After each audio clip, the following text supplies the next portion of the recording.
பொன்னேரி சுற்றுவட்டார பகுதிகளில் 1 மணி நேரம் கனமழை பெய்ததால் ரயில்வே சுரங்க பாலத்தின் கீழ் தேங்கிய தண்ணீரில் வாகனங்கள் தத்தளித்துச் சென்றன.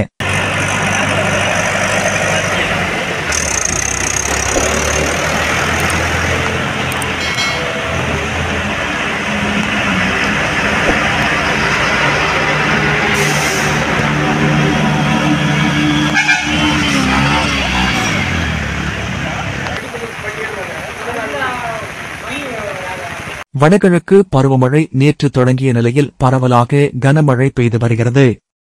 திருவள்ளூர் மாவட்டம் பொன்னேரி சுற்றுவட்டார பகுதிகளில் சுமார் 1 மணி நேரத்திற்கும் மேலாக கன பெய்து வருகிறது. மீஞ்சூர், பழவேற்காடு, தச்சூர், சோழவரம், செங்குன்றம், புழல், கும்மிடிப்பூண்டி, பெரியபாளையம் சுற்றுவட்டார பகுதிகளில் பரவலாக மழை பெய்து வருகிறது. கனமழையால் பொன்னேரியில் முக்கிய சாலைகளில் மழை நீர்க்குளம் போல தேங்கியுள்ளது. பொன்னேரி தேரடி ரயில்வே சுரங்க பாலத்தில் தேங்கியுள்ள தண்ணீரில் பொதுமக்கள் சிரமத்துடன் சென்று வருகின்றனர்.